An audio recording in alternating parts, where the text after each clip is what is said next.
welcome everyone to another episode of Bruvcast. I'm Raj, and we have brought back Fernandez. Welcome back, Fernandez. Hello, how you doing?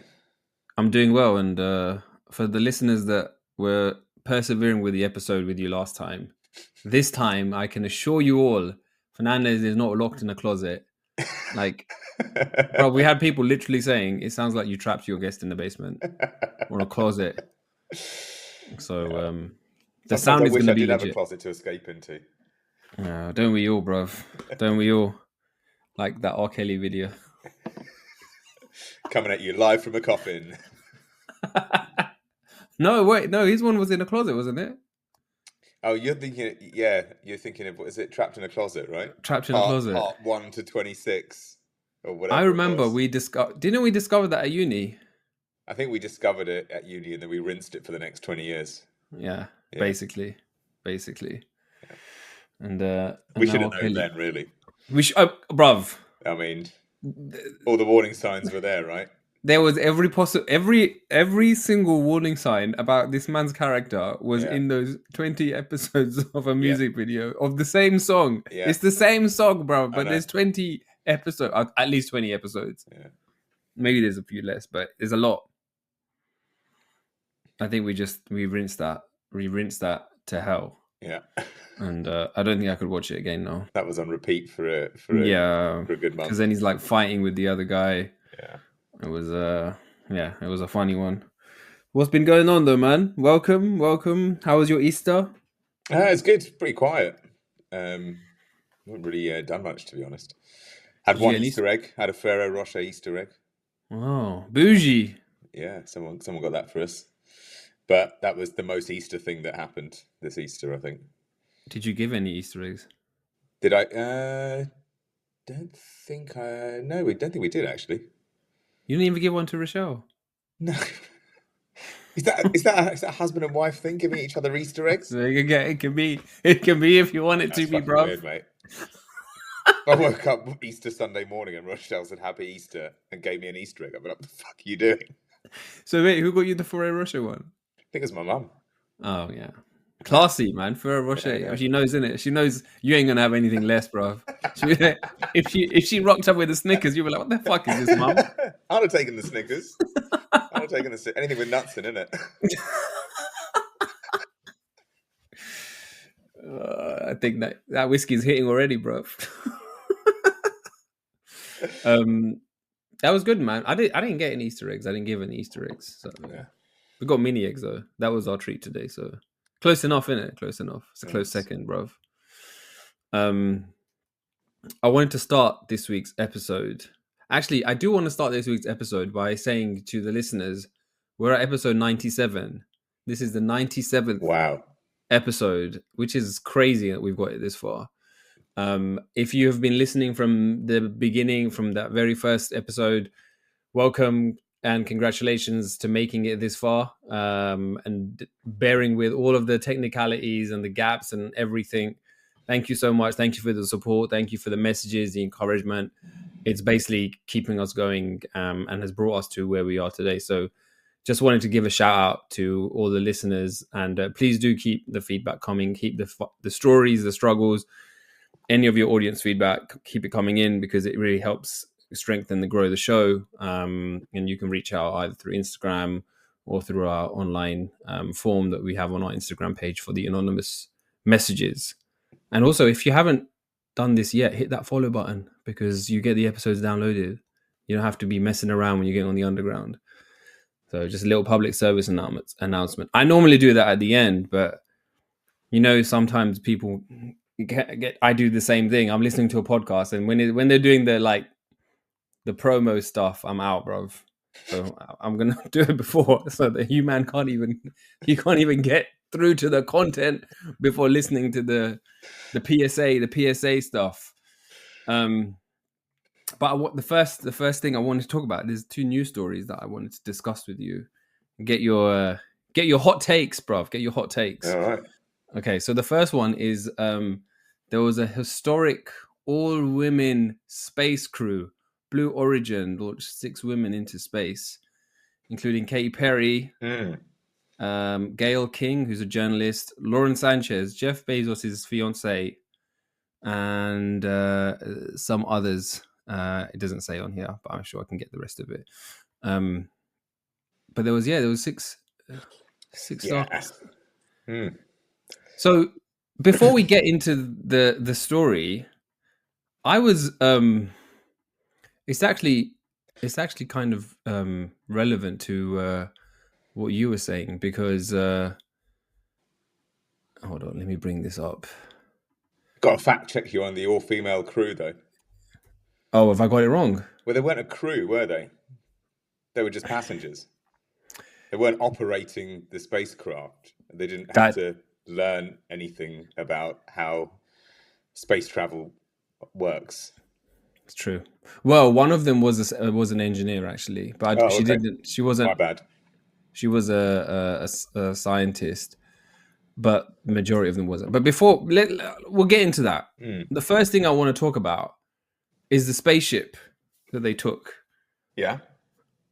You see that spaceship? Tell me what's the first thing that comes into your head when you see that spaceship? It's got a knob, doesn't it? Bro, that's the first thing I saw. Yeah. I saw the article and I could not. I was like, hold on, wait. This looks like a lunge. Have you not seen it before? I mean, that's been around for a while, hasn't it? I haven't seen that. I didn't. Is there a running joke about it? Yeah, I think it's not something special they did just for Katy Perry. So wait, hold on. It's always been that shape. Yeah. Penile. Yeah. I'm pretty sure. I had no idea. Yeah. I mean, I think they got the idea out of that. Remember that Austin Powers film? Yes. That's where it's come from. I think that's where the aeronautical inspiration came from. So what is that? The most dynamic, like aeronautically dynamic shape? I don't know, mate. Honestly, I mean they're all rockets are phallic to some degree, aren't they? But this one, bro, this one's close, bro. I saw that. Mirror, yeah, bro. He's like looking in the mirror.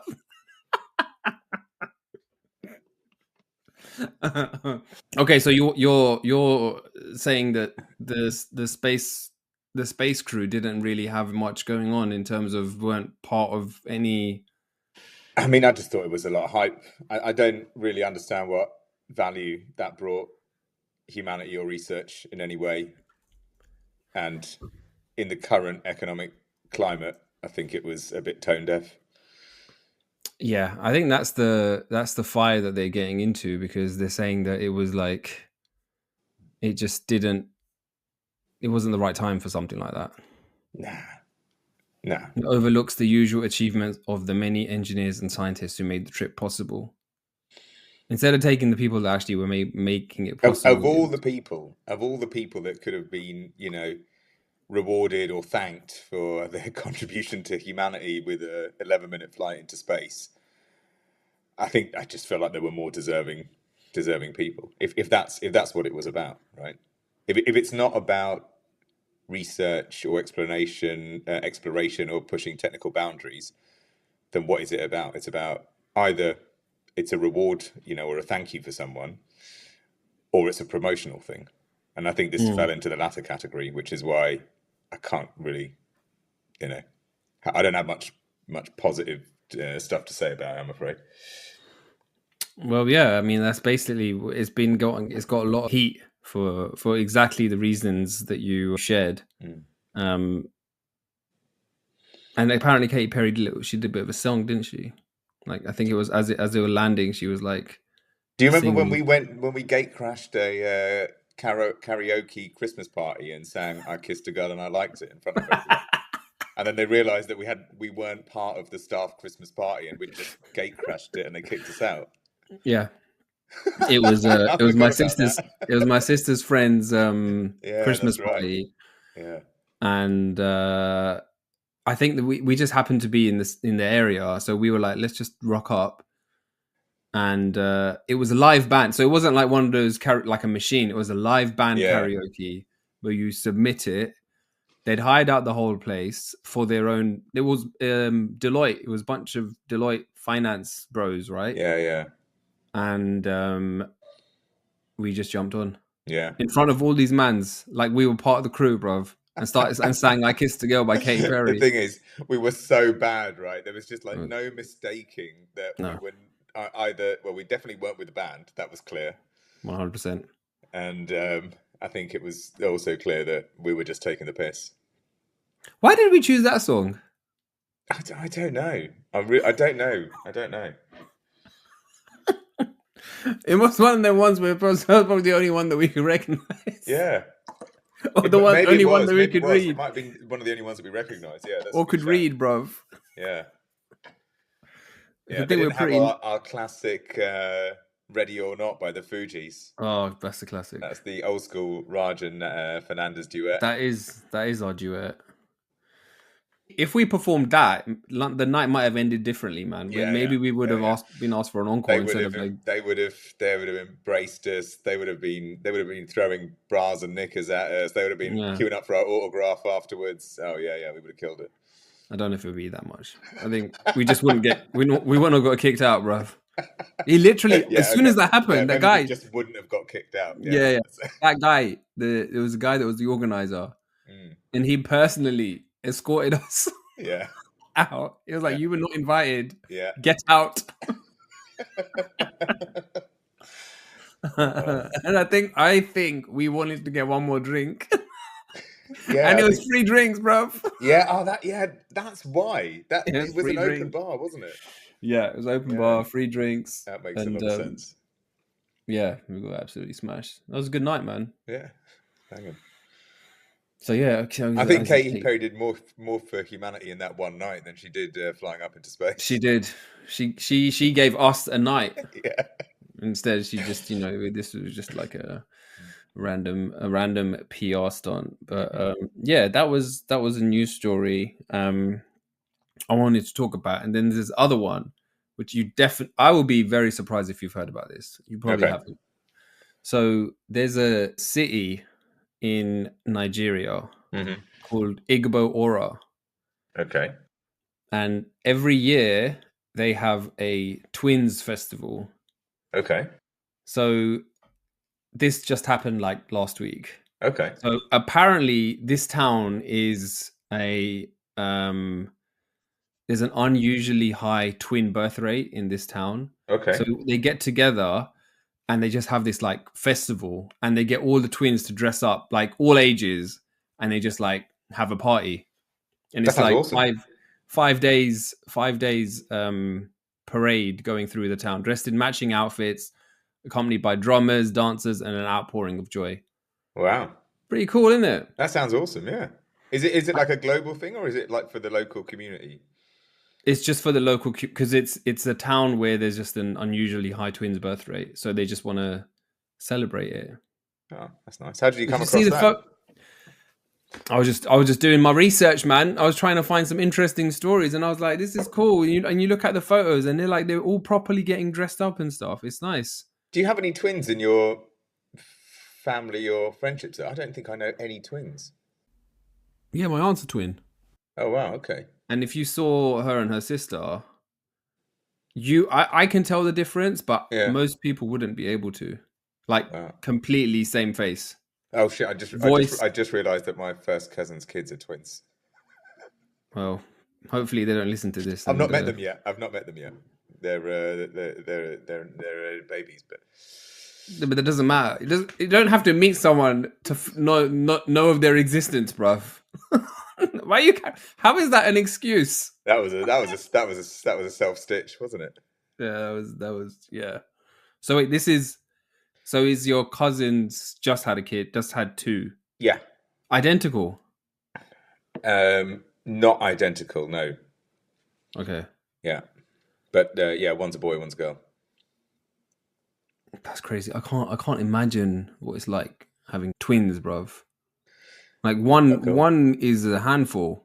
Two at the same time going through the same things. Yeah. Like the sleep, the regressions, all of the stuff that I've dealt with in the first 18 months of little one's life, multiplied by two. Yeah.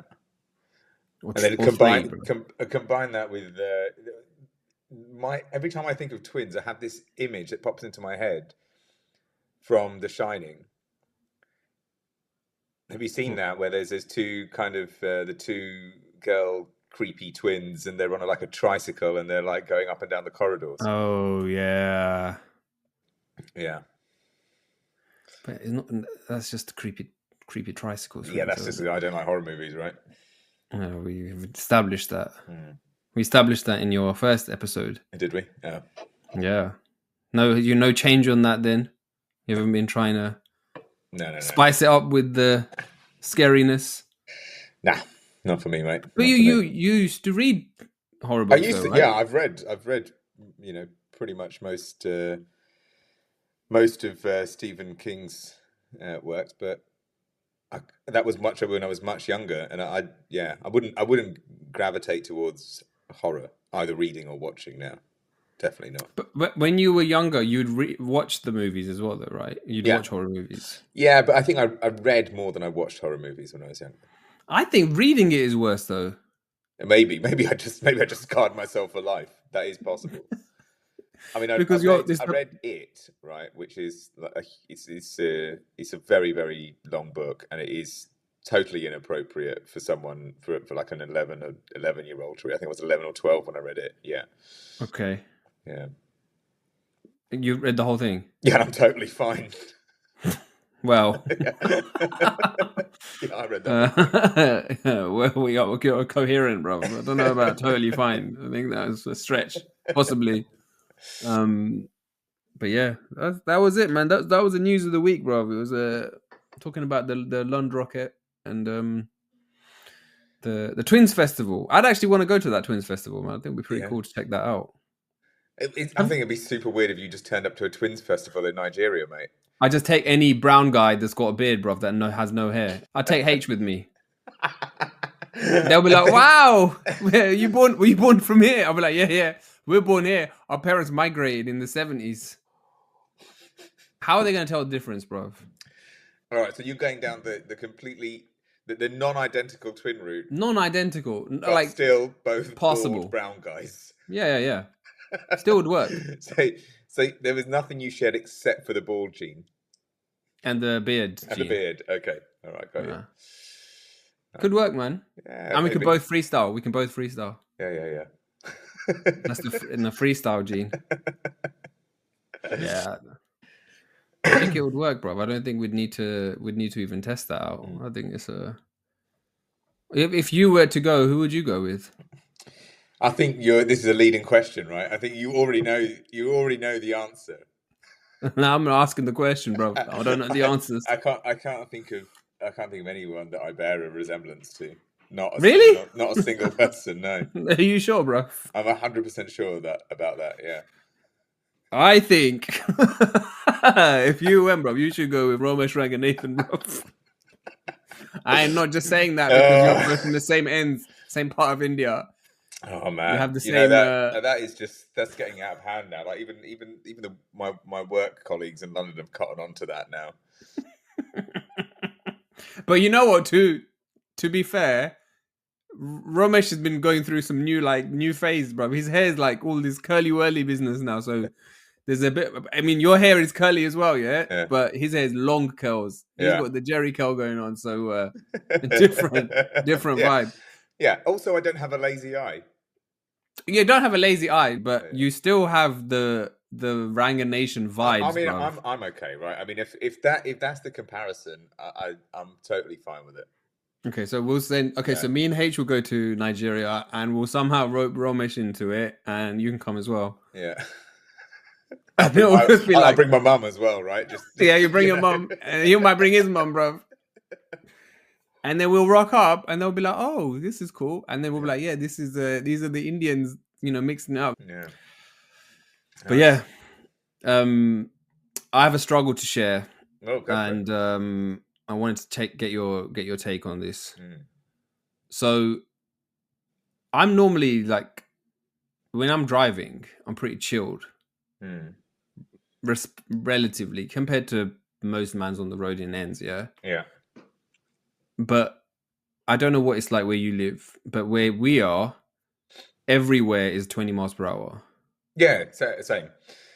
And it's a fucking nightmare. Like, even if you're trying to respect it, a lot of people are not happy with it, Even right? if you're trying to respect it. No, because come on, sometimes you're like, okay, there's no cameras, I can maybe push it to 25. Yeah, Oh, okay, living life on the edge, right? Yeah. But normally, you know, okay, 20, whatever, that's the deal. This, and I've already had a speeding ticket, so I've been through the process. I ain't going back, man. I ain't going back to jail. Yeah. So basically, people get so annoyed. And today, we were driving. I had a little one in the back, my mum and Guggen. This guy, bruv, he came out, like, I could tell, like, he was just proper tailgating me, and he was like trying to just jump in front. I was like, what were you doing? 20? You were doing 20. I was doing 20. It was a 20 zone. Yeah. Like, I can't go any faster. If you want to go, then just go. Yeah. So he overtook me, and then he just got in front. But then obviously the guy in front of me is doing the same thing. Yeah. And he just got, like, you could see that this guy was like really angry, aggressive driving and stuff. And then I don't know why, bro, but so then the road, like, there was 2 lanes. And so I had there were 2 lanes approaching a roundabout. So I needed to take the left lane. He needed to take the right lane. But the right lane had traffic.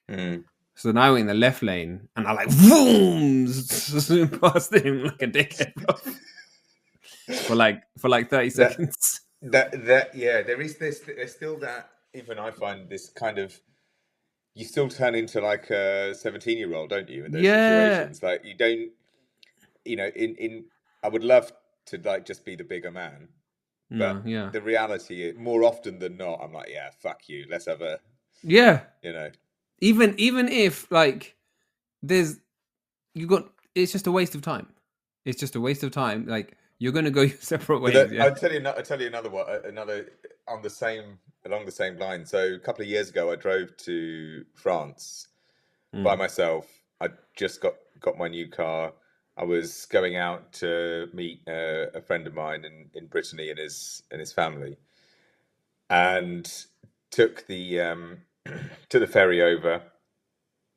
Got out the other end and just started driving, and I was really opened up. Like, I was driving way faster than I should, and sort of. What's the limit there?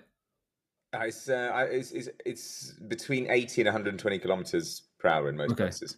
Okay. And yeah, so I was sort of caning it, and I was having a whale of a time. The weather was beautiful. It was great. First time I'd really sort of opened up the car. Listening to some music. Just what banging was out some Mariah Carey. Of course. Katy Perry, maybe a bit of Katy Perry. I Kissed a Girl. Reminiscing on our karaoke days. Now gone. There's a motorcyclist next to me, and we were kind of got into like a friendly race. Okay. So he was like sort of weaving in front of me. He'd let me overtake. He was like, you were like doing foreplay. Yeah, honestly, it was like foreplay. It genuinely was like foreplay. We were weaving in and out of each other, and he was like doing tricks. He stuck his legs up in the air. Fuck off, bro. Like, honestly, it was phenomenal. And he was like, I was thinking, Jesus Christ, this guy's going 150 miles an hour, and he's like doing tricks on his bike. It was mad. So it was like showboating, proper. He was showboating, but it was in like he was like in a nice way. I felt like I've made a friend here. Okay. He was like giving me thumbs up and like all this kind of stuff. Anyway, I got to the destination. I was telling this story to my French friends, and they just burst out laughing. And it turns out that what that guy was trying to do was get me. He saw that I had UK plates on, and he was goading me to try and get me a speeding ticket. Because in France, the bikes only have the number plates on the back, and they can get away with it, apparently. What? So the whole time, for about, I would say, like nearly 2 hours, at least an hour and a half, this guy was trying to goad me to get a speeding ticket, and I thought I'd made a friend. So what? He was just trying to make you get one. Like, he was trying to make you get. Yeah. And apparently, it's something like motorcyclists in France do with British naive British drivers. He was trying to play you. Yeah, I didn't get a ticket in the end, fortunately, but Oh man, I felt abused for sure. Yeah, bro, that's like a honey trap. Yeah, it was. It was. I was like so proud of myself. I was like, oh, I made a friend. Nah. But do you think there was no like rage in that situation? Isn't it? That sounds No, like there a was no rage pleasant. at all. No Unless rage you at got the all. speeding ticket, then there may have been a bit of. Yeah, there might have been some post driving rage, but in the moment, I was on top of the world. Yeah. I don't think I've ever had that kind of situation. It's never been pleasant, bruv. No, that's the one and only time ever that's happened. Yeah. What about when you were younger though? Like, did you used to get annoyed or cut people up in traffic and stuff, or do you still do that now? I don't think so. I just can't be bothered now. Like it's just, I feel like you use up more energy getting angry than you do just, unless you're in a rush for something. And I don't really drive for work anymore. So, and if I'm going to the airport, I'm either taking the train or getting a cab. So there's those sort of really time sensitive situations. I don't really have them anymore when I'm driving. But I don't have. It's not when I have a time sensitive situation. I just get annoyed when for me what I don't like. Is when someone overtakes me. It's basically an insult. Yeah, okay. You're insulting me. Yeah. So you're saying you're driving like a Sunday driver. So you're saying it's like a reputation prison type. Yeah, bro. It's like that you take. Yeah. Yeah, I'm like, he's dissing me, man. Yeah. So then I feel like I need to correct the balance, but then sometimes I'm like, I can't. I just say to myself, "Oh, you must have bigger fish to fry than I do. You must have places to go." Yeah. But then sometimes I'm like, let me do a little bit. It does happen sometimes, for sure. But I'm less prone to that now than when I was younger, I think. Yeah, and also it depends where you live, right? Like, I think if you live in an area where you're surrounded by absolute wankers, then you see that more often. Normalized.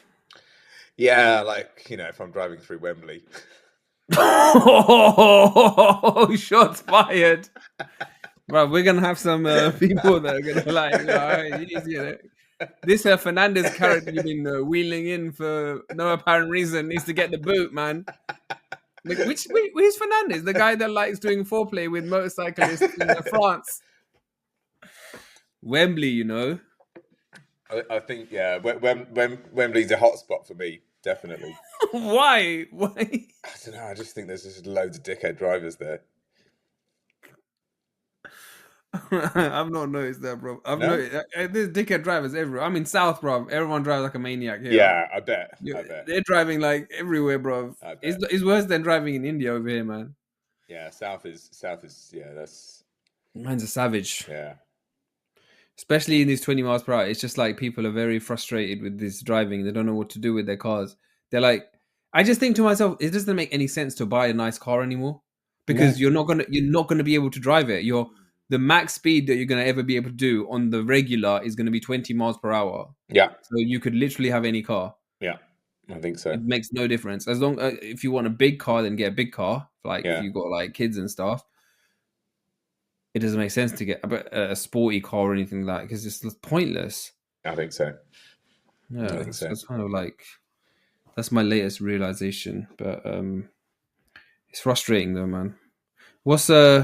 I hear you have a struggle, man. It's a car related thing, actually. Oh, is it? All right. Well, I mean, it's kind of adjacent. I mean, so we have a sort of underground secure parking garage in our building. It's supposed to be secure, but the gates have been broken for I think like 3 months now, and they just can't get their fucking ducks in a row to fix these gates. Okay.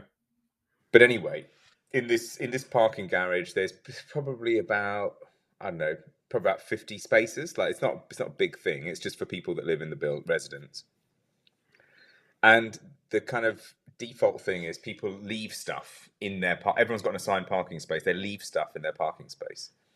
What do you mean leave? It might be like stuff that they need to take to the skip, or it could be, in the actual parking spot behind it against the wall. Oh right. Yeah, okay. like just like loose items, Okay. just stuff that wouldn't that be that bothered if it got nicked, but you never expect it to actually get nicked. Right.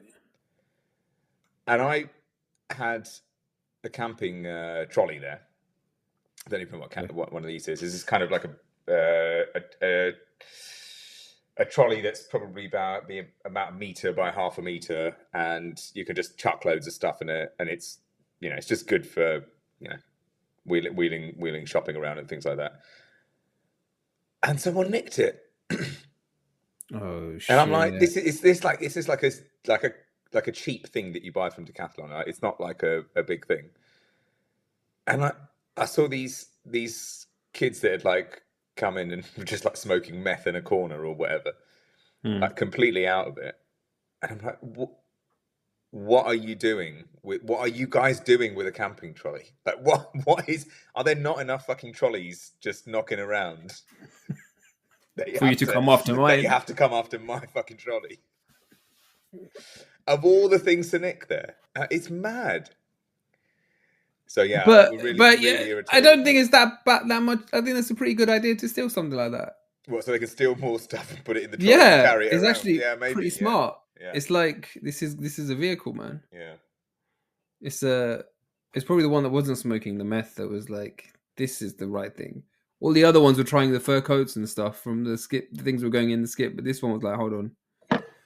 Yeah, it's quite a useful thing, because when you've done a big shot, you can just put everything in and go up to your flat in one trip. I never thought of that. Yeah, that's what we use. We used it for camping once, but use it for unloading the car every other time. How was your mental state when you realized that? Were there any expletives that were? I was pretty irritated. I mean, it was classic Fernandez outbursts mode. Why did you leave it there? Is that where you leave it then? You don't leave it there. So when you open your boot and you unload your shopping, it's there.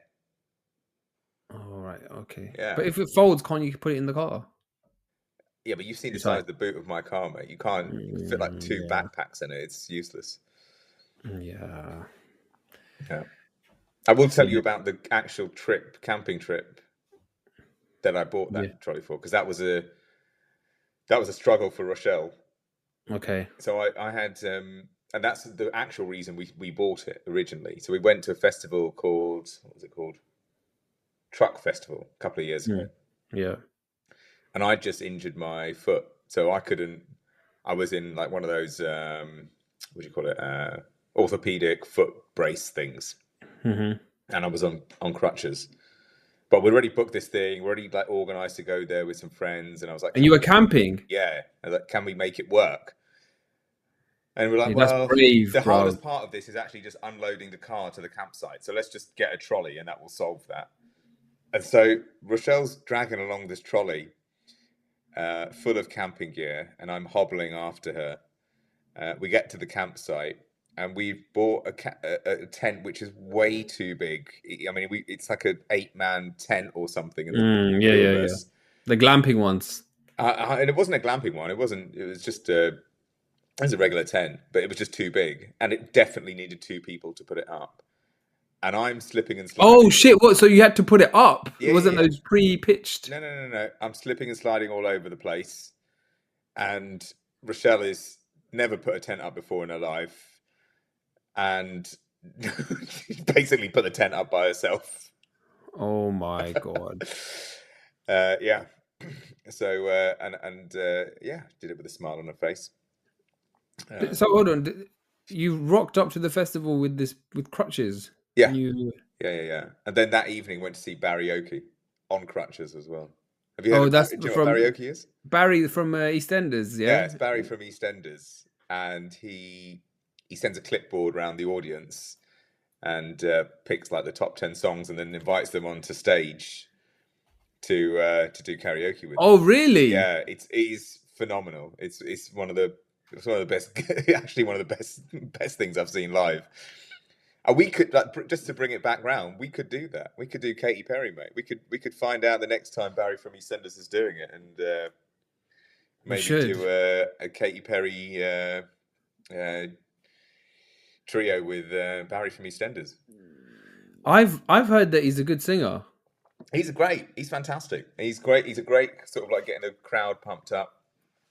I mean, if you didn't grow up in this country like Rochelle, it's quite mad, like, to explain what this is. Bruv, right? You know what? Yeah, that's one thing we have in common that I don't have in common with any of the boys. What's that? My wife was not here for her childhood. Yeah.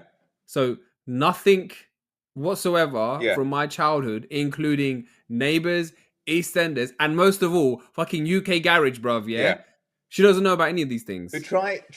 Okay, pretend I'm Guggen for a second and explain to me who Barry from EastEnders is. Fucking hell! All right, hold on. And why he's hilarious and why he's a legend.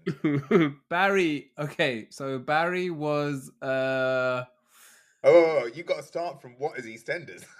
Oh shit! Okay, right. EastEnders, classic show. So like, it's like the equivalent of Dallas for the UK, yeah. And there's it's the equivalent of Dallas. It's as long running, probably longer. Set in East London. The pub is like the centerpiece. It's in a square called Albert Square, and in that environment, there's a man called Barry, who. Oh fucking hell! Hold on, wait! I want to remember this shit now. Barry he was Pat's son, innit? Was he Pat's son? I don't think so. Oh, maybe he was. Yeah, maybe he was. Yeah, there was some connection with him and Pat. Yeah. And Pat she used to be on the game back in the day. Pat Butcher. She was married to another character called Frank Butcher. Yeah. Anyway, so Barry is this guy who actually wasn't. He didn't really have a big role in it. Like, he wasn't a huge character, I don't think. Like, I would say Phil Mitchell, Grant would be like your bigger characters, but he was still in and amongst it. But he had a long stint, right? He had a long stint, and he came back, and then he went, and he came back, and then I think at the end wasn't he pushed off a cliff by Janine? Yeah, and I found so his girlfriend or wife was someone called Janine. Yeah, I think they were the like original age gap relationship. Correct. That was the original OG. And then Rochelle should definitely know. Yeah, maybe. But you just mentioned like the cliff thing, right? Yeah. So I found out recently that where that happened where they filmed it, there's like actually a plaque there. Fuck off. And it says in memory of Barry from EastEnders. I kid you not. So, okay. So I'm continuing to explain this, right? Yeah, sorry. Go on. So he gets pushed off this cliff, and for some reason, the moment he leaves, like, no, this has not happened with any other cast member that has left EastEnders. He takes off and he gets this like crazy cult following. Like, I don't understand it. He was in the extras as well, right? He was but that was after he had this weird cult following thing that came up. We should also mention that his real name is not Barry from EastEnders. But there's this problem that he's holding on to that. He's calling it Barrioke. Yeah. But he's real. I don't even know what his real name is now. Does he still look the same? He still looks the same. Yeah, he still looks the same. Sean Williamson, that's it. Sean Williamson, yeah, Sean Williamson. Nah, he's just a Barry, bro. Sean doesn't have the right ring. He doesn't look like a Sean. He looks like a Barry. He's hard to explain, right?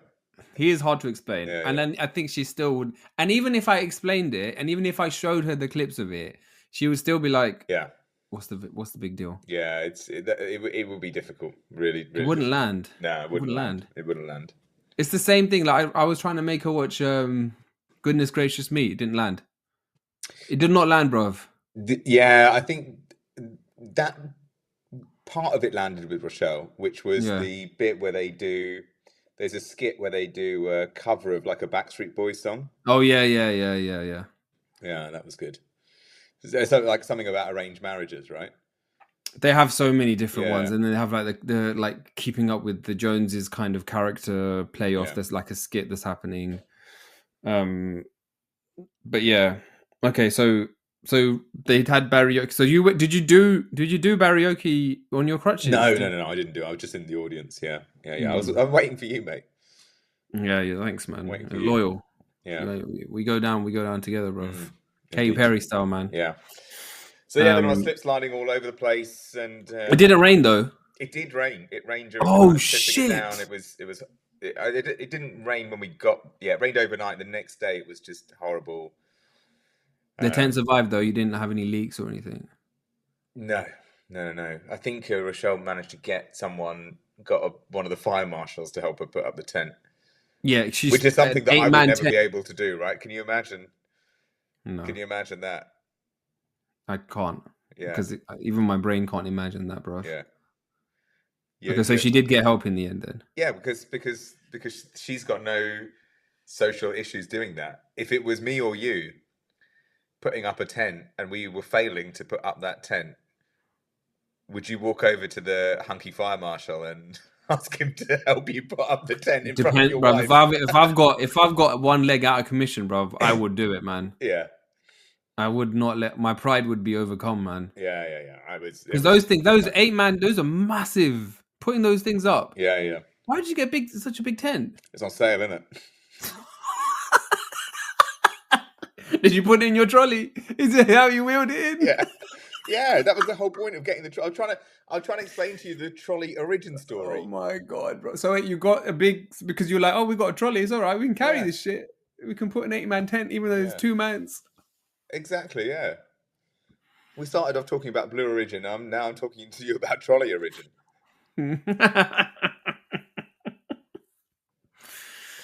Oh my god. Well, at least I know now that Rochelle can pitch a tent, man. Yeah.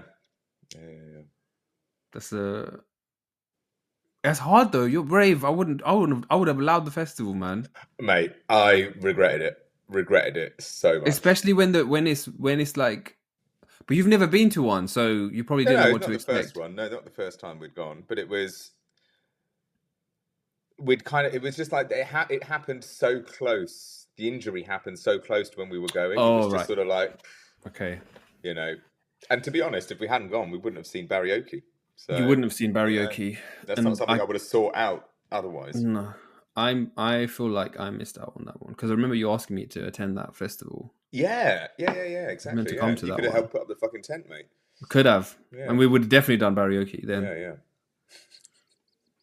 That's why I'm missing out. I feel like I need to find it. I'm gonna find bruv. He tours the country, mate. We're gonna find a Barrioke, and we're gonna go and Barrioke like no Barrioke has ever seen before. We won't get kicked out. Make it happen. Right, Barrioke tickets and dates 2025. All right, let's look at it. Let's do it. So we got 25th of April in Brighton. That's too soon. 27th of June in London, but I'm going to be in Hong Kong. 24th of October, day after my birthday in Southend. That sounds like it's possible. That could be the one. Get it in the calendar. Yeah. Put it in the calendar now. I'm doing it. And if any of you listeners happen to be in Southend... Where's the 24th, yeah? Yeah, Southend, 24th of October. I gotta check how... Just to be clear, it's the name of the tour is Baz Out of Hell. Baz Out of Hell. All right. 24th of... I am here. Bruv, nowadays, man's got to check the shared calendar, innit? Yeah. Never know, innit, what's been put into that. I don't put anything in it, and I always forget, and then I realize I've double booked myself. But Gungan is super diligent, bro. Anytime there's any friends, family gathering, loaded. Yeah, I've locked it in. Okay. Did you send me a meeting invite? Because I don't see anything on mine. I didn't. I'll forward it to you, mate. All right, locked in. That's going to be sick. That's basically your birthday. That's your birthday party. Yeah. Done. That's the excuse, isn't it? Yeah, brilliant. Southend doesn't know what's coming.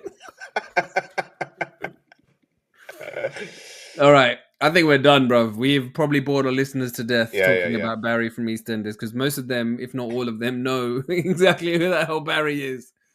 But I do find myself doing that a lot with Guggen, bro. Yeah. There's many things that or something that I'll say, and she'll be like, "What are we talking about?" When Rochelle first moved here, there was like a bunch of things that I tried to show her to explain British culture and humour, and a lot of them were adverts. Okay. And one of the ones that I remember, which was like just this huge eye-rolling moment for her, remember those PG Tip adverts? Oh, with the monkeys. Where the monkeys are like removal men and like moving pianos and stuff all over the place. That one of them was that advert, and she was just like, "What the fuck is this? What?" I mean, can you imagine that in anywhere else in the world being a thing? Trained monkeys selling tea. Madness. Yeah. I think that is. I don't know if I went through that. I feel like it's just an ongoing education that happens. Every now and again there'll be something, and I'll be like, "Hold up, let me tell you what this is all about. Let me school you for a minute." I had to explain what a beaver was the other day, like the slang for beaver. I can't remember what we were watching.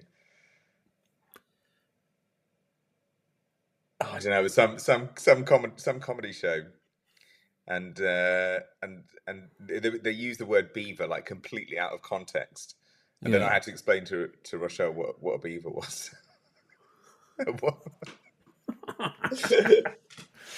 It is hard though, isn't it? Because it's British is very quirky. Yeah.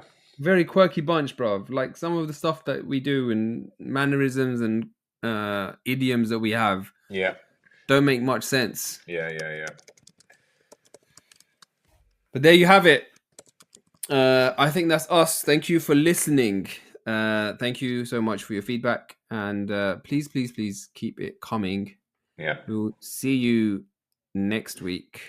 Share the struggle, find the funny. See you later, people. And also, shout out to Fernandez. Thanks for jumping in on this one. Thanks. Appreciate it. Cheers, guys. Bye-bye. See you later. Bye.